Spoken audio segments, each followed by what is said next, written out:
Salam dəyərli müəllimlər, xoş gördük hər birinizi. 19 iyun sertifikasiya imtahanı verəcək ibtidai sinif müəllimləri üçün riyaziyyat fənnindən növbəti model sınaq 11 ilə qarşınızdayıq. İlk 10 sınaq kanalda yerləşdirilib, baxmayan müəllimlər ardıcıl olaraq həmin sınaqları mütləq şəkildə işləsinlər. Və təbii ki, bu izahlardan tək sertifikasiya yox, MİQA hazırlaşan ibtidai sinif müəllimləri, eyni zamanda özünü təkmilləşdirmək istəyən ibtidai sinif müəllimləri də yararlana bilər. Vaxt itirmədən keçək suallarımızın izahına. Birinci sualımız həndəsə ilə bağlı maraqlı bir sualdır. Tərəfləri 3 metr və 4 metr olan düzbucaqlını eyni ölçülü kiçik kvadratlara böldülər. Alınan kiçik kvadratları bir sıraya yan-yana düşsək, sıranın uzunluğu 60 metr olar. Sırada neçə kiçik kvadrat var? Bu deməkdir. Baxın, bunu ən uyğun izah, fərqli izah eləmək olar. Fərqli yollarla ən uyğun izahını sizə deyəcəm. 3 metrdir. Bunu da santimetrə çevirək. Niyə santimetrə çevirək? Çünki kəsrlə hesablamalar alınmasın. Burada da 400 santimetr. İndi bunu biz hissələrə bölürük. Sütur və səthi kiçik kvadratlara bölürük. Baxın, məntiq nə deməkdir? Sualın məntiqini hələ bir anlayaq. Bu kiçik kvadratları sonradan biz bu formada düzürük. Yəni təsəvvür eləyin, buradan bu formada bunların uzantısı gəlir. İndi biz bilmirik ki, bu uzantı nə qədərdir? Burada neçə dənə kvadratdır? Sualın məntiqi nədən ibarətdir? Bir şeyi yadda saxlayın ki, müəllimlər. Bax, burada bu kiçik kvadratların tutduğu sahə var. Bunları istər bu formada, istərsə bu formada düşsək, eyni sahəni tutur. Elə bir tutaq ki, kvadrat formalı kafellərdir də. Bu kafelləri bu formada düzün və ya uzunsov düzün, yəni uzununa düzün. Eyni sahəni tutacaq. Bu məntiqə əsasən buradakı sahəni buradakı sahəyə bərabər eləyəcək.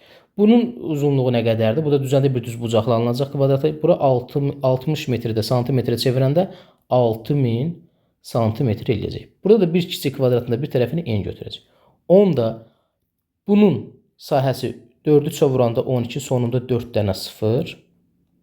Bura elədir. 4 dəfə 3, 12, 4 dənə 0. Yəni 120.000. Burada da 600 x-ə vuranda bu da eləyəcək 6000-i, daha doğrusu x-ə vuranda elədi 6000x. Bu fiqurların, kiçik kvadratların belə düzbucaqlı formasında yaratdığı bu sahədir. Bu isə bunların bir kvadrat boyunca yan-yana düzülərək yaratdığı sahədir. Eyni sahədən söhbət getdiyinə görə 6000 x bərabərdir 120.000-ə. İndi gəlin buradan sıfırlarımızı silək. Buradan 3 sıfır buradan, 3 sıfır buradan gedir. X də bərabərdir 120-ni 6-ya böləndə 20 santimetr. Əla. Demək, biz tapdıq ki, müəllimlər, baxın, bu kvadratlar bu formada yan-yana düzülür. Yan-yana düzülür, gəlir bu formada. Bunun birinin tərəfi 20 santimetr imiş. Ümumi buradakı uzunluq da 6000 santimetrdir. İndi bir tərəfinə böləcək, 20-yə böləcək görək neçə dənə bura say gedəcək? 6000-i 20-yə böləndə sıfırlar gedir, 600-də 2-yə böləndə 300. Demək, müəllimlər, 300 dənə kiçik kvadrat var. Yəni burada sualda artıq səndə bir qaranlıq yer qalmır ki, niyə bunu sahəni bərabər elədik? Çünki bax 2 dənə kitabı götürün, 2 dənə dəftəri. Bu dəftəri A4 formasında tutaq ki, biri var uzunluğuna yanaşı qoyun, biri var eninə yanaşı qoyun. Bunların tutduğu sahə eynidir. Məntiq bundan ibarət. Növbəti faizlə bağlı maraqlı bir sualdır. Mağazada satılan, bilirik ki, faiz 2025 sertifikasiya çərçivə sənədinə yeni artırılan mövzudur. Mağazada satılan məhsulun satış qiyməti ilə bağlı 2 fərqli seçim təklif olunur. Birinci seçim, əgər müştəri 6 məhsuldan artıq məhsul alarsa, 6-cı məhsuldan sonraki hər bir məhsula satış qiymətindən 25% endirim tətbiq ediləcək. Yəni 25% endirim 75% deməkdir. İkinci seçim, alınan hər bir məhsula satış qiymətindən 19% endirim tətbiq ediləcək. Bu məhsulda müəyyən sayda alan mahir üçün ikinci seçim daha sərfəli olmuşdur. Buna görə mahir bu məhsuldan ən çox neçə də almış olar. Demək, onda mahir ikinci seçimi seçibsə, yəni ikinci seçimi seçibsə, belə çıxır ki, ikinci seçim daha sərfəlidir. İkinci seçim, onda biz deyə bilərik ki, ikinci seçim, yazıram bura, bu hələ bizə başlanğıc üçün lazımdır. İkinci seçim kiçikdir birinci seçimlə. Bu nə deməkdir? Yəni ikinci seçim daha ucuz olub ki, buna daha sərf eləyib ki, bu ikinci seçim seçir. Bu öz yerində. İndi gəlin, burada biz məhsulun qiyməti, məhsulun sayı, bununla bağlı bizə heç nə verilməyib. Necə yola çıxa bilərik? Faiz məsələlərində, müəllimlər, biz nəyinsə faiz dəyişimini soruşursa və ya başlanğıc qiymətini soruşursa bunu 100 götürə bilirik. İşimiz rahat olsun deyə. Burada bizdə məhsulun sayını soruşur. Qiymətinlə bağlı hələ bir şey deyilməyib. Biz qiyməti 100 götürə bilərik. Yazıram bura qiymət bərabərdir 100 manat. Say olsun nə qədər? Say da olsun x. Yəni bir məhsulun qiyməti 100 manatdır, ümumi say da x-dir. Yəni mahirin aldığı say. İkinci seçim konkretdir. İkinci seçimə baxaq. Alınan hər bir məhsula satış qiymətindən 19% endirim tətbiq olunur. Onda x sayda məhsul var idi. Tutaq ki, mahir 5 dənə məhsul alıb. Bu normalda 500 manat eləyirdi. Amma 19% endirim tətbiq olunacaq. Onda 100x endirimsiz qiymətidir. 19% endirim 81% deməkdir müəllimlər. 100x-in 81%-i də elə bunun özünə bərabərdir. Yəni 100 götürməkdə də bizim onsuz da məqsədimiz odur ki, ədədin o istənilən ədədin yüzdə məsələn 100-ün 30%, 100-ün 40% hamısı həmin ədədin özünə bərabərdir. Bura elədir 81x. 81x. Bu 81x ikinci seçimdir. İkinci seçimdə ikinci seçim məhsulun qiymətidir. İndi bəs birinci seçimdə necə ola bilər? Birinci seçimdə deyir ki, əgər bu müştəri 6 məhsuldan artıq alarsa, 6 məhsuldan artıq alarsa, onda 6 məhsuldan artıq alıb, biz 6 dənə məhsula 100 manat versək, 6 vurulsun 100 bərabərdir 600 manat deyə bilərik. Bəli, ən çox dediyinə görə. Onda belə çıxır ki, 6-dan sonraki məhsul, yəni tutaq ki, x ümumi idi, bunun 6-sını 100 manatdan alıb, geriyə nə qədər məhsul qaldı? X minus 6. Və bunu da 25% endirim tətbiq edəcək. 25% endirim nə qədərdir? 100-ün 25% endirimi 75 manat demək. Demək bunu da 75 manatdan alacaq. Bir də təkrar edirəm. X minus 6 məhsulda 75 manatdan alacaq. Ona görə bunu vurduq bura. Bunların da cəmi, yəni 600 üstəgələk 75 vurulsun x minus 6 birinci seçimdir. Birinci seçim. Əla. Biz də burada yuxarıda qeyd eləmişik ki, ikinci seçim birinci seçimdən nədir? Kiçikdir. İkinci seçimin qiyməti 81x kiçikdir 600 üstəgələk 75 x minus 6. Sadə bir bərabərsizlikdir. Buradan 81x kiçikdir 600 üstəgələk 75 x minus 450. 6x kiçikdir 150. X kiçikdir 25. 25-dən kiçik olan ən böyük ədəd bizə deyir ən çox. Elə bil x kiçikdir 25 şərtini ödəyən ən böyük ədəd neçədir? 24. Doğru cavab B. Müəllim çətin sual idi, bəli. Digər məsələlərə baxanda bu çətin sualdır. Və biz imtahanda da nəyi görürük? İmtahanda sualların əksəriyyəti rahat olur. İmtahanda sadəcə 2-3 dənə sual biraz düşündürücü olur. Məsələn, 2 il bundan qabaq sertifikasiya imtahanı 2023 yay sertifikasiya imtahanı keçirilmişdi. Orada sürət məsələsində müəllimlər çətinlik çəkmişdi. Sonra digər məsələlərdə də. Burada ümumi olaraq biz ikinci seçimin birinci seçimdən az olduğunu bilirik. Məhsulun qiymətini 100 götürdük, sayını x götürdük. 100x məhsul pul veribsə ikinci seçimi yoxlayırıq 19% endirim. Elə bil mən 100x manat pul verməli idim, amma 19% endirim 81% deməkdir. 81x elədir. Sonra indi birinci seçimi analiz edirik. Birinci seçimdə 6 məhsuldan artıq məhsul alarsa, x sayda məhsul idi. Bunun 6 dənəsini 100 manatdan alanda 600 manat.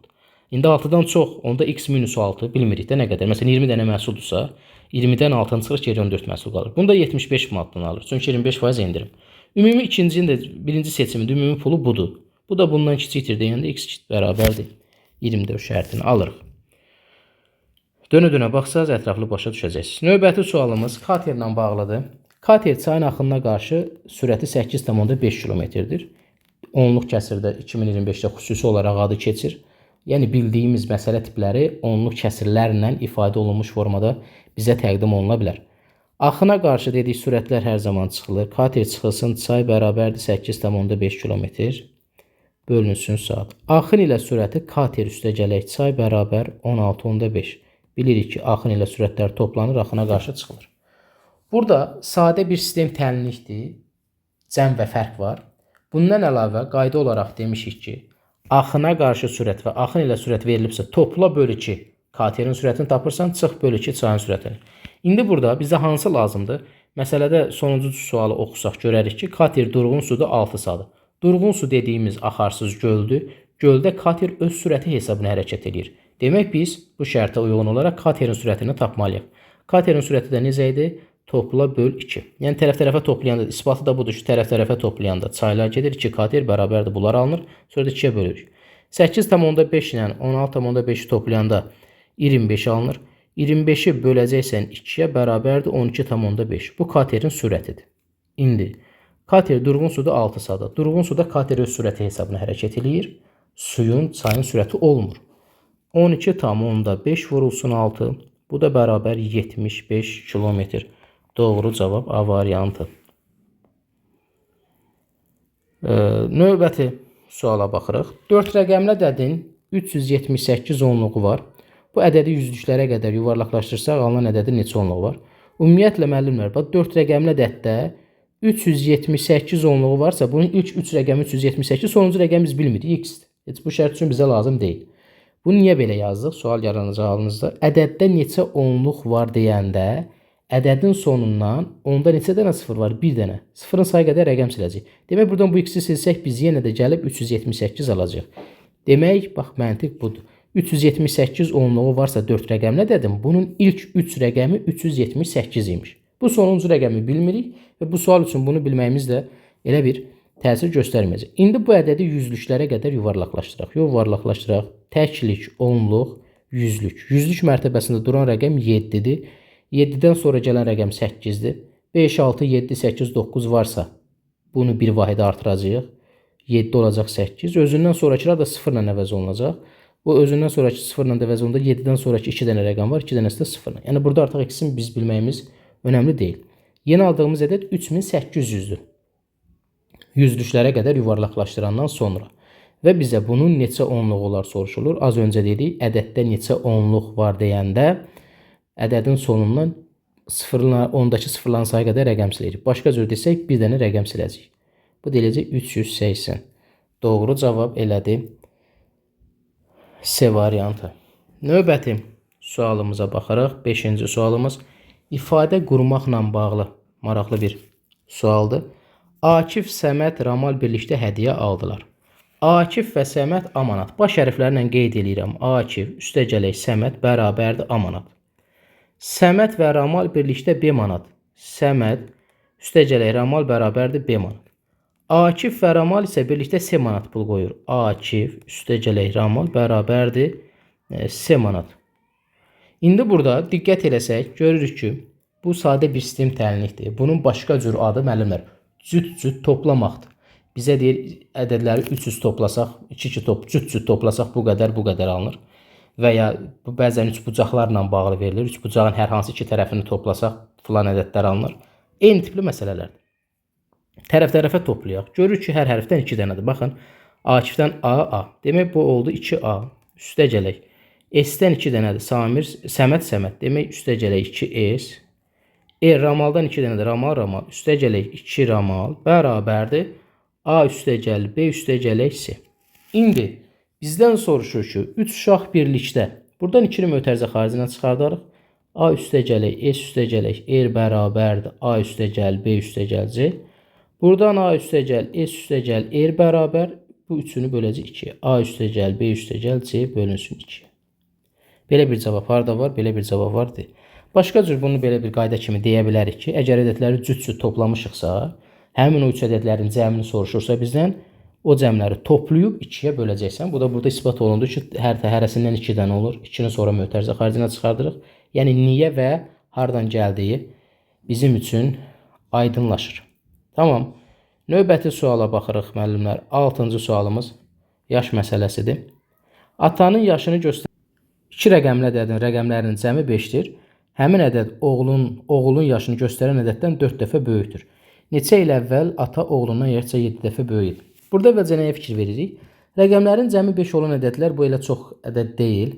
Məsələn, 14, amma atanın yaşını 14 götürmək məntiqsizdir. Təbii ki, burada 23 ola biləcək ehtimallar qeyd edək. 32, 41 və 50. Bunlar var. Amma həmin ədəd oğlun yaşını göstərən ədəddən 4 dəfə böyükdür. Nədənsə 4 dəfə böyüksə, demək bu 4-ə bölünən ədəddir. 4-ə bölünməsi əlamətinə görə də bunlar avtomatik olaraq çıxdı. Demək, avtomatik atanın yaşını biz 32 olduğunu tapdıq. Oğlun yaşından 4 dəfə böyüdürsə oğul, bu da bərabər eləyir 8. İndi neçə il əvvəl dediyimiz x olur hər zaman. Yəni əvvəl, sonra. Neçə il əvvəl, o zaman əvvəl dediyinə görə atadan x çıxırıq, oğuldan x çıxırıq. Atanın yaşı oğlun yaşından 7 dəfə böyük idi. Biz kimin yaşını 7-yə vuracağıq? Oğlun yaşını. Buradan 32 çıxılsın x bərabərdir 56 çıxılsın 7x. 6x bərabərdir 24, x də bərabərdir 4. X-i bərabər 4 tapdıq, doğru cavab Y.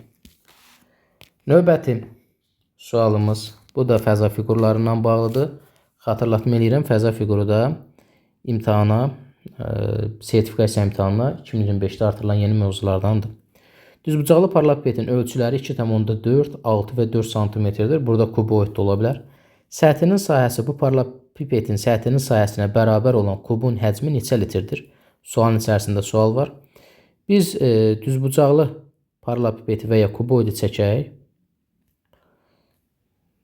Bu fərz eləyək ki, bizə verilən ölçülərdə olan bir kuboiddir. Bunun ölçüləri bura A, bura B, bura C-dirsə, A bərabərdir 2,4, B bərabər 6, C də bərabərdir 4. İndi səthinin sahəsi deyir. Səthinin sahəsi düsturu da S bərabərdir 2 AB üstəgələk AC üstəgələk BC düsturunun hesablanır. Yəni 2 vurur. İndi bunu hesablasaq 2 vurulsun A vurulsun B 2,4 vurulsun 6 üstəgələk 2,4 vurulsun 4 üstəgələk 6 vurulsun 4. Əsas bu hesablamaları düzgün yerinə yetirməyimizdir. Bu da bərabərdir yenə 2 vurulsun, bu eləyir 14,4, 9,6, bu da 24. 2 vurulsun 48 bərabər 96 kvadrat santimetr. Demək müəllimlər, kuboidin və ya düzbucaqlı parlapipetin səthinin sahəsi 96 kvadrat santimetr. Və bu kubla eynidir. Kub isə bilirik ki, bütün tilləri bərabər olan və ya bütün üzləri kvadratdan təşkil olunan bir prizmadır. Bunun bütün üzləri bərabərdir və bunun səthinin sahəsi isə 6a kvadratından hesablanır. Demək, 6a kvadratı bərabərdir 96. Buradan a kvadratının 16 olduğunu tapırıq. Nəyin kvadratı 16 edir? A-nın da 4 olduğunu tapırıq. Demək, kubun tili 4 santimetr imiş. 4. Bütün tillər də bir-birinə bərabərdir. Həcmini bizdən soruşur.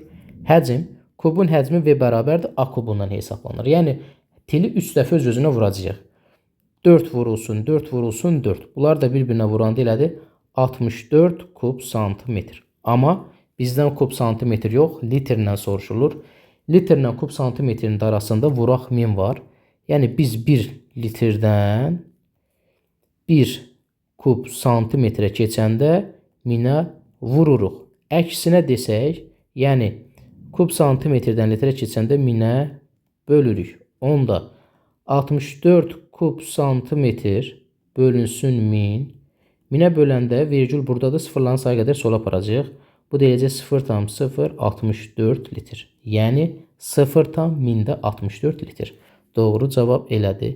D variantı.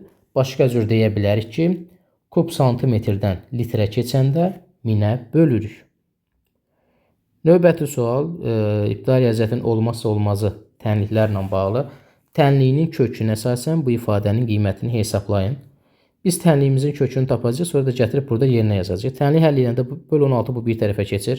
Vur 16 ilə əvəz olunur və bu kənardakı mötərizələr də mənasını itirir. Qalır burada x böl 2 üstəgələk 1 böl 6 üstəgələk 3 vur 4 bərabər 16. İndi müəllimlər, buradan bura qədər birinci vuruq, ikinci vuruq hasil. Məhsul vuruğu tapmaq üçün hasili məlum vuruğa bölmək lazımdır və bu kənardakı mötərizələr də buradan ləğv olunacaq. X bölünsün 2 üstəgələk 1 bölünsün 6 üstəgələk 3 bərabərdir 4. Buradan yenə üstəgəl 3 bu bir tərəfə keçir, çıx 3 ilə əvəz olunur və mötərizə də ləğv olunur. X böl 2 üstəgəl 1 böl 6 bərabərdir 1-ə. Buradan x böl 2 üstəgəl 1 bərabərdir 6-ya. X böl 2 bərabərdir 5-ə. Nəyi 2-yə böləndə 5 alınır? X də bərabər böl 2 bu bir tərəfə keçir. Vur 2 ilə əvəz olunur 10. Və çaşıb onu götürməyin. Artıq bilirsiniz ki, düşən tənliklərdə tənliyin kökünü tapandan sonra əlavə bir də yeni bir əməliyyat ortaya çıxır. Tənliyin kökünü bu ifadənin yerinə yazıb hesablayacağıq. 2 vurulsun 10, çıxılsın 1, vurulsun 8, çıxılsın 8. 20, 20-dən biri çıxanda 19, 19-u 8-ə vurub 8 çıxsaq, cavab 144 eləyər. Doğru cavab E variantı.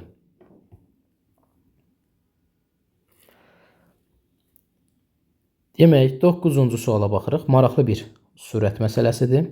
Eyni zamanda hərəkətə başlayan iki velosipedçi bərabər tərəfli ABS üçbucağının tərəfləri boyunca A-dan B-yə yola çıxır. Hər ikisi 2 saata B nöqtəsinə çatır. İkinci velosipedçinin sürəti birincidən 6 km çox olarsa. Demək, onda bu üçün birincinin sürətini V ilə işarə eləsək, ikincinin sürəti V üstə gələk 6-dır. Və hər biri 2 saatdan sonra B nöqtəsinə çatır. Demək, A nöqtəsindən çıxan ikinci velosipedin getdiyi yol buradan C-yə gəlir, C-dən də bura gəlir. Çünki tərəfləri boyunca hərəkət edir. Birinci velosipedçi isə buradan bura gəlir. Onda hər birinin getdiyi yolu tapa bilərik. Birinci velosipedçinin getdiyi sürət V-dir, zamanı isə 2-dir. Getdiyi yol olacaq 2 vurulsun V. Sürəti zamana vurduq. İkinci velosipedçiyə baxırıq. İkinci velosipedçinin zamanı yenə 2 saatdır, hər biri 2 saat deyir. Sürəti isə 2 V üstə gələk 6. Bu bunların getdiyi yoldur. Amma burada mən nəsə yazmalıyam, bərabər eləyə bilmirəm, çünki bərabər yol getməyiblər. Şərtə baxırıq. Bu bərabər tərəfli üçbucaq anlayışı bizə nə isə verir. Bərabər tərəfli demək ki, üçbucağın bütün tərəfləri bir-birinə bərabərdir. İkinci velosipedçi birinci velosipedçidən 2 dəfə çox yol gedib. Niyə? Çünki bu bax, bu qədər yol gedib A-dan C-yə, C-dən B-yə. Bu isə A-dan B-yə. Bir də təkrar edirəm. Bu birinci velosipedçidir. Bu da ikinci velosipedçidir. İkinci velosipedçi birinci velosipedçidən nə qədər çox yol gedib? 2 dəfə çox yol gedib. Ona görə biz 2-ni hansına vururuq? Az-a vururuq. Az budur. Az yol budur, çox yol budur. Bundan 2 dəfə müxtəlif tərəfli olsa bunu ortaya çıxarda bilməzdik. Amma burada biz bunu verməsə belə bərabər tərəfli sözünü görürük ki, bu üçbucağın 2 tərəfi boyunca hərəkət edib, bu bir tərəfi boyunca hərəkət edib. Bu məntiqə əsasən bunu 2-yə vuranda, onda bunu da vuracaqsan 2-yə. Bərabərlik yazırıq. İndi buradan həll eləsək 4V bərabərdir 2V üstə gələk 12, 2V bərabər 12, V də bərabər 6-ya. V-ni bərabər də 6 tapdıq. İndi bizə deyir ki, ABC üçbucağının perimetrini tapın. Biz üçbucağın tərəfini tapsaq, buradan bura qədər 2V gedib. Bax, bu yol buradan bura qədər 2V'dir. 2 vurulsun 6 bərabər 12. Demək, üçbucağın bir tərəfi 12-dirsə, perimetrdə 3 vurulsun 12 bərabər 36 kilometr eləyər. Doğru cavab C. Növbəti, bu düzbucaqlının və kvadratın daxilinə çəkilmiş çevrə. Perimetri 80 cm olan düzbucaqlının daxilinə 6 eyni çevrə çəkilmişdir. Çevrələrin birinin radiusu neçə santimetrdir? Burada ixtiyari çəkilmiş çevrədən söhbət getmir. Çevrələr bu formada bir-birinə və düzbucaqlının tərəflərinə söykənmiş vəziyyətdən söhbət gedir. Burada biz düzbucaqlının bax bu enini necə müəyyənləşdirərik? Bunlar da hamısı eyni radiuslu çevrələrdir. Eyni çevrə deyir də. Eyni çevrə radiusu da eynidir. Buradan bura qədər 1R desək, indi X ilə də işarə eləyə bilərik, amma radius olduğundan elə R ilə işarə eləyək. Buradan bura növbəti 1R, buradan bura 1R, buradan da bura 1R. Nəticə olaraq 2 dənə çevrə üst-üstə qoyulub. Onda bu N nəyə bərabərdir? 1 radius, bax buradan bura. Buradan bura 2 radius, buradan bura 3, buradan bura 4. Belə çıxır ki, N 4 vurulsun radius, yəni 4 radiusa bərabərdir. Uzunluğa baxırıq, uzunluq bərabərdir. İndi uzunluğu gəlin hesablayaq.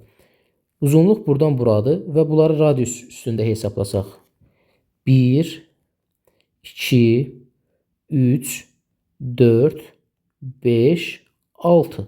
Demək, burada da 6 vurulsun radiusdur. Yəni, bura 4R. 4R buradır, 6R buradır. İndi perimetri necə taparıq? Düzbucaqlının perimetri 2 vurulsun N uzun toplanır, vurulur 2'ye. 2 vurulsun uzunluq 6R, üstə gələk 4R bərabərdir 80. 10R eləyir, onu 2'ye vuranda 20R bərabərdir 80, radius da bərabərdir 4. Sadəcə çətin sual deyil.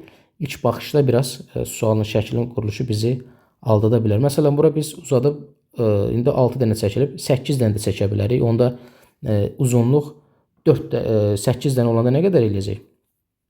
Onda burada da bax bir dənə də tutaq ki, bu belə olsaydı, bax burada belə bir radio çevrələrdə çəksəydik, onda burada uzunluq 8 yerə bərabər olardı. En özü qalardı. Bunu uzadıb artıra bilərik. Doğru cavab 4. Bu qədər müəllimlər, kanala abunə olub paylaşmağı unutmayın. Yəni bu qədər əziyyət rəğmən sizdən sadəcə kanala dəstək tələb olunmur. Tələb deməyək, əstəğfurullah. Sadəcə olaraq sizə yararlıdırsa videonun rəy bölməsində öz fikirlərinizi neçə səhv, neçə düz olduğunu qeyd edə bilərsiniz. Sağ olun müəllimlər. Növbəti izahlarımızda görüşərik. Hələlik.